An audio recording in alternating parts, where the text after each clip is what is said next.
Hello everyone. जे mains 2023 में question पूछा गया था। क्वेश्चन इस तरीके से है। The mean and variance of 7 observations are given, है ना। 8 और 16 क्या है, मीन और वेरिएंस। तो यहाँ पे जो 7 ऑब्जर्वेशन है उनको n = 7 लिख लेंगे। मीन को x बार लिख लेंगे, x बार को 8 लिख लेंगे, और जो वेरिएंस है उसको सिग्मा स्क्वायर लिख लेंगे। If one observation 14 is omitted. अब देखिए, कई लोगों को ये भी समझ में नहीं आएगा ओमिटेड मतलब उसको निकाल दिया है ना।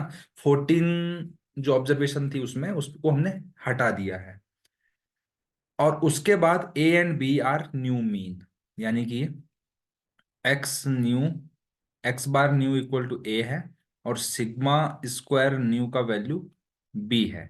तो हमें इस एक्सप्रेशन की वैल्यू फाइंड करनी है। फर्स्ट ऑफ ऑल, हमें पता है कि एक्स बार क्या होता है, sigma of x i upon N.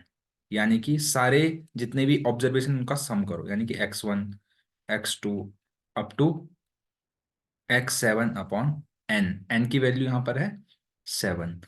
इसका वैल्यू हमें दिया गया था 8, है ना। यानी कि अगर मैं इसको लिखूं तो x1 plus x2 plus up to x7 equal to दिया है 56। अब यहाँ पे एक ऑब्जर्वेशन 14 थी, तो मैं किसी भी ऑब्जर्वेशन को 14 एज्यूम कर लेता हूँ। लेट से x7 को मैंने 14 एज्यूम किया, तो x1 plus x2 plus up to x6 plus 14 equal to 56 हो जाएगा। अब 14 को मैं नेक्स्ट दूसरी साइड लेके जाऊंगा तो -14 हो जाएगा। तो ये 42 के बराबर हो जाए, 14×3 = 42। यानी कि x1 प्लस x2 का वैल्यू x6 तक आ जाएगा 42।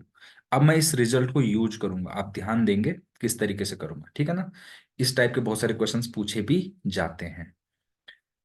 तो देखिए, न्यू जो है, न्यू मीन जो है वो ए है। तो देखिए, अब हमारे पास केवल 6 ऑब्जर्वेशन, यहाँ पे लिखा हुआ भी है 6 ऑब्जर्वेशन। इनका मीन कितना होगा, तो देखिए, न्यू मीन की जो वैल्यू होगी वो होगी sigma of x i upon 6। अब आप देख पा रहे हैं सिग्मा ऑफ एक्स आई का वैल्यू 42 है अपॉन 6, यानी कि 7। ये हो गई ए की वैल्यू। अब मैं बी की वैल्यू निकालूंगा, है ना। बी क्या है, वेरिएंस है। तो देखिए, वेरिएंस का जो फॉर्मूला होता है that is sigma of x I का square upon N minus X bar का स्क्वायर। अब हम, क्योंकि ये अभी ओल्ड वाले की बात हो रही है, पुराने वाले की, अभी नए वाले की बात नहीं कर रहे हैं हम। हालांकि हमने निकालना नया वाला है लेकिन पुराने वाले की मदद से। तो देखिए, एक्स बार कितना था, एक्स बार हमारे पास 8 था, तो हम ओल्ड वाला ही लेंगे, है ना। और एन का वैल्यू 7 था, तो यानी कि सिग्मा एक्स आई स्क्वायर अपॉन 7 माइनस कितना था, 8, 8 का स्क्वायर इक्वल टू, इसका वैल्यू किसके बराबर था, सिग्मा स्क्वायर का 16 के बराबर, तो इक्वल टू 16 लिख लिया। 8 का स्क्वायर 64 होता है, तो दूसरी साइड भेज देंगे, तो +64 कर देता हूँ यहीं पर, है ना।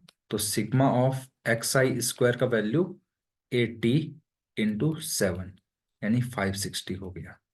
अब यहाँ पे भी ध्यान से देखिएगा, ध्यान से आप ये देखिएगा कि देखिए, सिग्मा एक्स आई स्क्वायर का वैल्यू आया 560, यानी कि x1 का स्क्वायर प्लस x2 का square plus and so on x6 का स्क्वायर प्लस, अब इसमें एक ऑब्जर्वेशन 14 थी, तो 14 का स्क्वायर भी तो जुड़ा हुआ होगा ना, 560। तो यहां से मुझे मिलेगा कि x1 का स्क्वायर प्लस x2 का स्क्वायर प्लस x6 तक का जो स्क्वायर है, इसका वैल्यू हो जाएगा 560 माइनस 14 का स्क्वायर, यानी कि 196। यानी कि 500, सॉरी 364 के आसपास ये आंसर आएगा, है ना। यानी कि 364। अब मुझे क्या निकालना है, न्यू, न्यू वाला वेरिएंस निकालना है।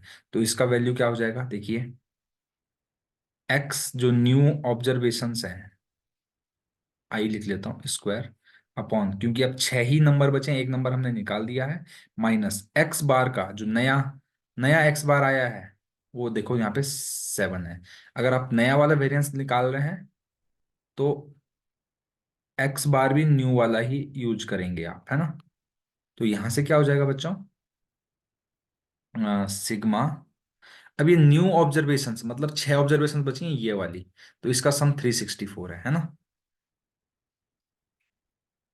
यानी कि मैं डायरेक्टली लिख रहा 364/6 -7 का स्क्वायर।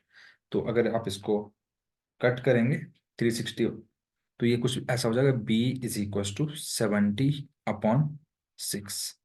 अब हमें जिसका वैल्यू निकालना है वो हम फाइंड कर लेते हैं। तो हमें वैल्यू निकालना है a+3b। इसको हम कट करके 35/3 भी लिख सकते हैं। तो a+3b - 5 का वैल्यू हमें निकालना है। a क्या था, मीन था, ये अभी अभी निकाला 7। तो इसको हम यहाँ पर पुट कर देंगे, 7+3 × 3 है यहाँ। b का वैल्यू 35/3 -5, 42 में से 5 गया, दैट इज 37। यही इस क्वेश्चन का आंसर है। अगर आपको सॉल्यूशन अच्छा लगे प्लीज चैनल को लाइक शेयर और सब्सक्राइब करना बिल्कुल ना भूलें, ताकि हमें भी मोटिवेशन मिले, ताकि हम ज्यादा से ज्यादा वीडियो बनाकर आप तक पहुंचा सके। Thank you very much.